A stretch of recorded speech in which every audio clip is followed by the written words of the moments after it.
शुरू करते हैं RMS वाला वैल्यू को निकालना। ठीक है, तो यहाँ पे लिखो RMS लोड करंट। ठीक है, RMS लोड करंट निकालो या फिर RMS दूसरा क्या वोल्टेज, लोड वोल्टेज। ठीक है, दोनों एक दूसरे का क्या बस आर रेजिस्टेंस से डिवाइड और मल्टीप्लिकेशन का फैक्टर है, बाकी बात कुछ है नहीं। ठीक है, तो RMS का फुल फॉर्म समझो, RMS। ठीक, RMS का मतलब होता है, एक एक करके इसको पढ़ो क्या लिखा हुआ है, रूट मीन स्क्वायर। तो देखो सबसे पहले मीन को समझो, मीन मतलब क्या होता है, मीन मतलब होता है एवरेज। मीन मतलब एवरेज ही होता है ना। हम लोग जब मान लो 5 ऑब्जर्वेशन दिया हुआ है, 2 4 5 7, इसका मीन निकालो तो सिंपली क्या करते हो, सबको ऐड करते हो और टोटल ऑब्जर्वेशन को डिवाइड कर देते हो। सबको ऐड करने के बाद ऐड मतलब का इंटीग्रेशन, सबको इंटीग्रेट करके उसका टाइम पीरियड से डिवाइड कर देते हो, तो वही होता है मीन। अब मीन लेकिन किसका, स्क्वायर का। ठीक है, तो स्क्वायर का तुमको मीन लेना है। ठीक, अब मान लो यहाँ पे है तुम करेंटली निकाल रहे हो। ठीक है, RMS IRMS निकालना चाह रहे हो यहाँ पे। ठीक है, तो IRMS यानी तुम मीन लोगे किसका, करंट का स्क्वायर का, इसका मीन लोगे, इस वैल्यू का क्या लोगे मीन, और फिर इसको रूट कर दोगे। ठीक है, तो यहाँ पे मेरा IRMS हमको निकालना है आई का, तो चलो शुरू करते हैं। तो IRMS इक्वल टू क्या हो जाएगा, अब मीन मतलब यदि अपन टाइम पीरियड तुमसे डिवाइड करना है तो सबको तो पहले रूट के अंदर ऊपर डाल दो, डालिए यहाँ तक सबको क्लियर। अब मीन मतलब इसका टाइम पीरियड से डिवीजन, टाइम पीरियड से डिवाइड कर दिए। अब इसका मीन मतलब इंटीग्रेशन, कहाँ से, 0 से लेकर 2 पाई तक एक टाइम पीरियड में, किसका, स्क्वायर वैल्यू का, जो करंट है उसका स्क्वायर वैल्यू का into D of omega T. बताओ ये लाइन डिकोड करने में किसी को कोई दिक्कत सहयोग नहीं होना चाहिए, हम एक एक चीज अलग अलग करके बोले हैं, सबको समझ में आ जाना चाहिए। बोलो ये लाइन समझने में किसी को कोई दिक्कत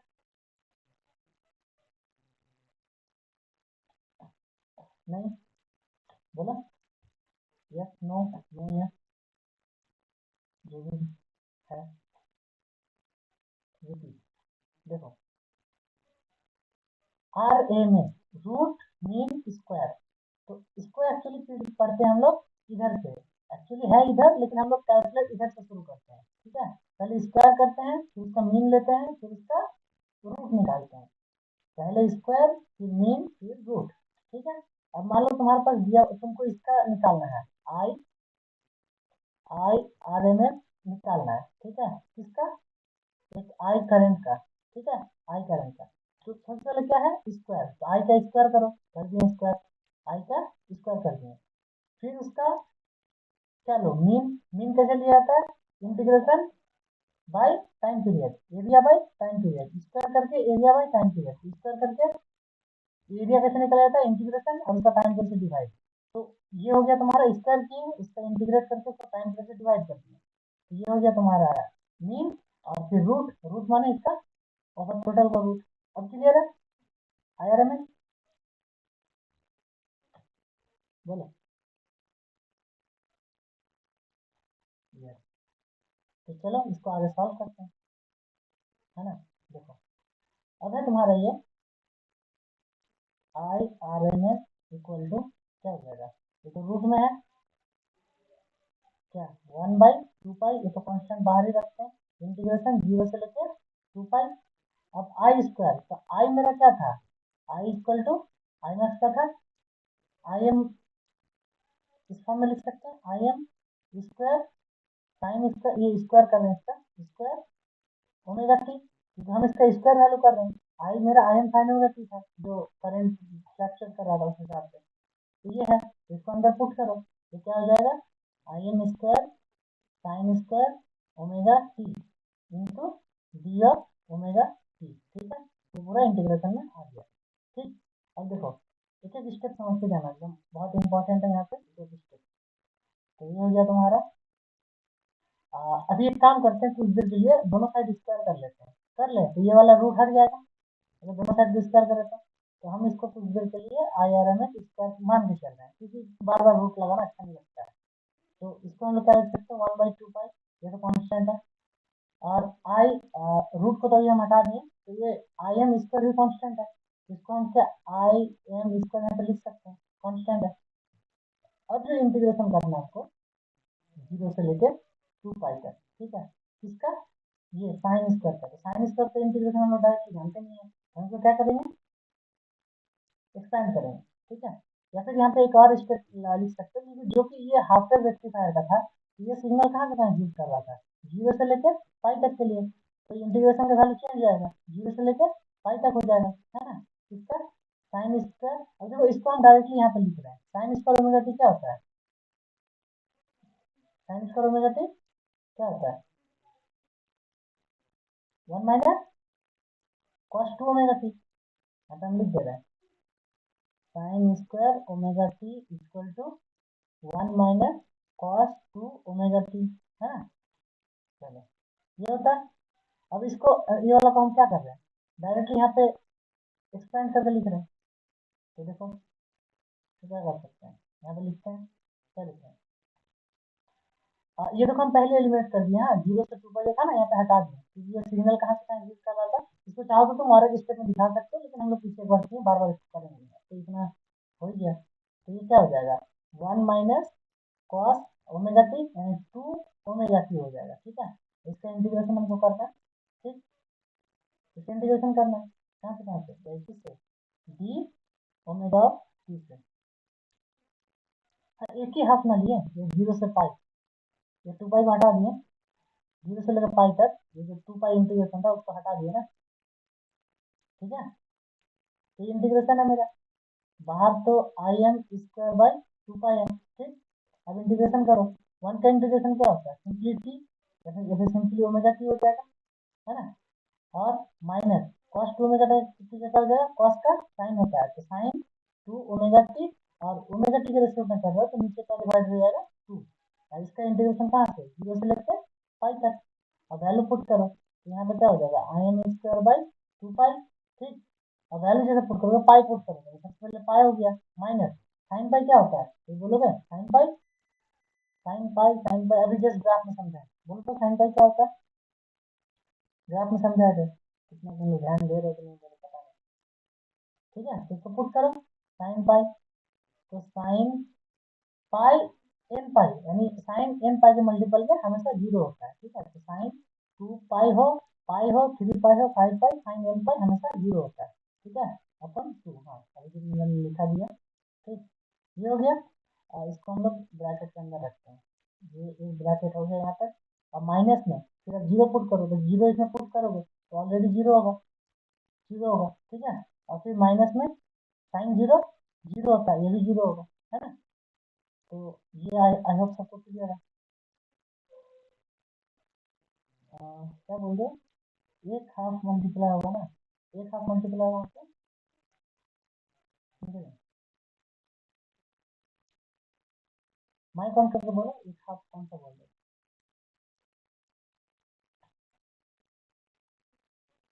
एक हाफ कौन सा बोल रहे हो, बोलो।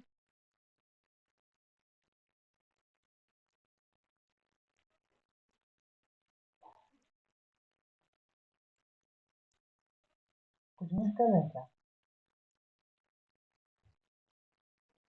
हमको थोड़ा डाउट समझ में नहीं आया, अगर माइक ऑन करके बोलोगे तब ना, ठीक है।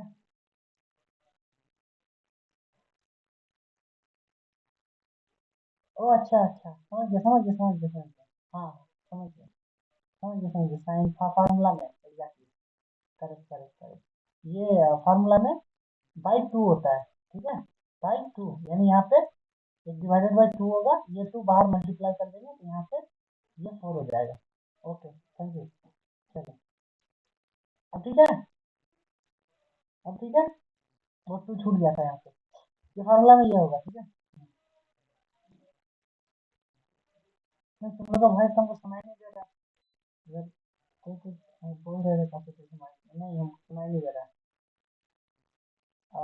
देखते हैं माइक तो on है। वो अच्छा हाँ सुनाई नहीं देगा, रुको।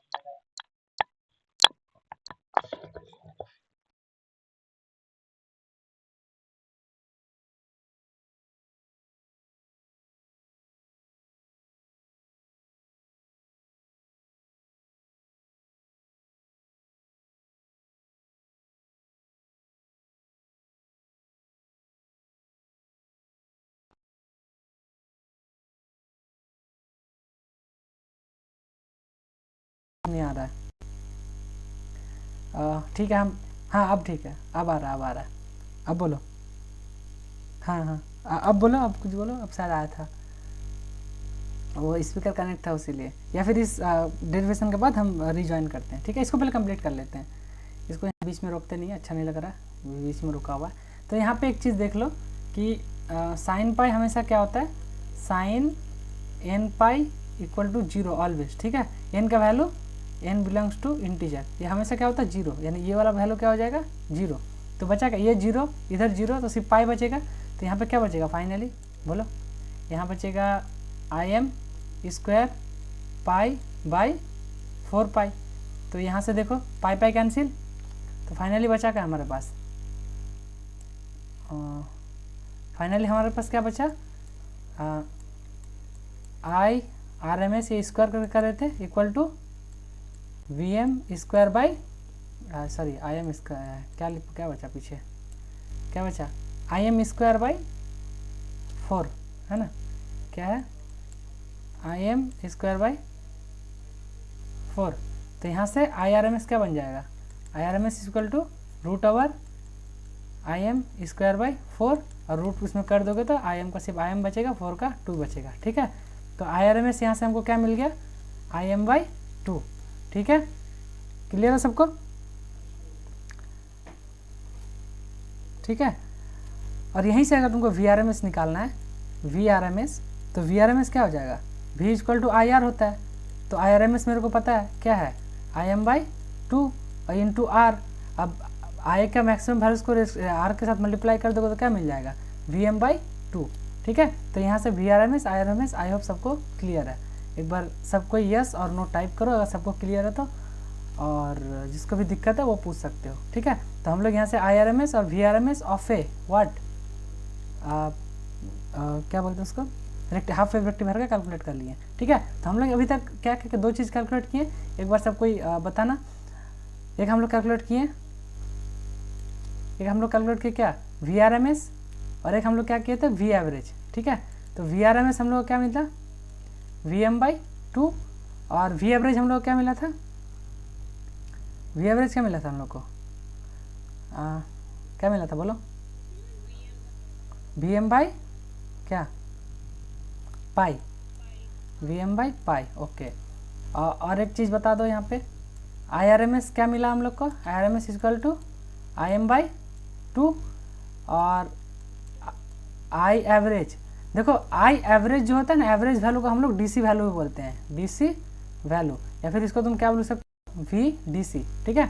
जो एवरेज वैल्यू होता है उसको डीसी वैल्यू भी बोलते हैं, ठीक। तो यहाँ से बोलो क्या, आई एवरेज क्या निकला था, I average, I M by पाई। तो ये चारों चीज़ सबको क्लियर है, और इसको भी तुम लोग क्या बोल सकते हो, आई डी सी, ठीक है। ये चीज़ याद रखना, डीसी वैल्यू को हम लोग एवरेज वैल्यू ही बोलते हैं, ठीक है। DC value is equal to average value, perfect, सही है ये, बोलो। यहाँ तक सबको क्लियर होना चाहिए, ठीक है। अब यहाँ पे एक टर्म्स आते हैं, फॉर्म फैक्टर, ठीक है। क्या टर्म आता है, फॉर्म फैक्टर, समझते हैं क्या होता है, क्या टर्म आता है, form factor, F O R M, form, F A C T O R, shortcut में इसको लिखते हैं एफ एफ। तो फॉर्म फैक्टर क्या होता है, क्या होता है, it is the ratio of R M S load voltage and average load voltage, ठीक है। यानी ratio of what, V D C नहीं, वी डी सी नहीं, V R M S load voltage upon what, क्या, we average बोलो, या फिर इसको ये भी लिख सकते हैं V R M S upon V D C. अब यहाँ पे बोला फॉर्म फैक्टर क्या हो जाएगा, हाफ वेव रेक्टिफायर का वी आर एम एस का वैल्यू क्या था हम लोग के पास, वी आर एम एस का वैल्यू क्या था, V M by 2, V M by 2, इसको डिवाइड करेंगे किससे, वी एवरेज क्या होता है, वी एम बाई पाई। तो देखो यहाँ से ये कट जाएगा, पाई ऊपर चल जाएगा, यानी फाइनल आंसर पाई बाई 2, ठीक है। तो फॉर्म फैक्टर क्या निकल जाएगा, पाई बाई 2 यानी 3.14/2, that is equal to 1.57, that is greater than, हमेशा 1 आता है, ठीक है। तो इसको हम लोग बोलते हैं फॉर्म फैक्टर, ठीक है। क्लियर है, क्लियर है सबको। और दूसरा है रिपल फैक्टर, ठीक है, रिपल फैक्टर। तो रिपल फैक्टर हम लोग का क्या होता है, इसको आर से डिनोट करेंगे। तो रिपल फैक्टर होता है क्या होता है, आउटपुट आरएमएस वैल्यू अपन एक्चुअली इस पर हम लोग करंट के फॉर्म में अगर लिखने जाएं तो ये हम लोग लिख सकते हैं I R M S upon I D C. तो ये दो स्क्वायर नहीं, सिर्फ अच्छा नहीं, रिपल फैक्टर का फार्मूला ये होता है एक्चुअली, ये दोनों का स्क्वायर रूट करके -1। अब सही लिखें शायद, देखो अब सही है, अब सही है।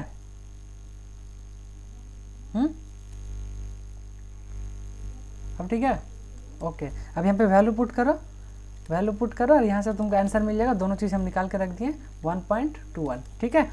तो यहाँ तक कहानी मेरा ख़त्म होता है। एक और आता है तुम्हारा इफ़िशियंसी, ठीक है, वो भी देख लेना। इफ़िशियंसी भी क्या होता है, इनपुट पावर अपन आउटपुट पावर, ठीक है। तो वो भी देख ही सकते हो, ईजी है। बुक वगैरह में डेरिवेशन वगैरह देखते हो, उतना इंपॉर्टेंट नहीं है। इंपॉर्टेंट इस रिपल फैक्टर, फॉर्म फैक्टर और उसके पीछे वाला डेरिवेशन था, ठीक है। वो सारा कुछ कर दिए। तो यहाँ तक मेरा हाफ वेव रेक्टिफायर का सारा कुछ कंप्लीट होता है। अगर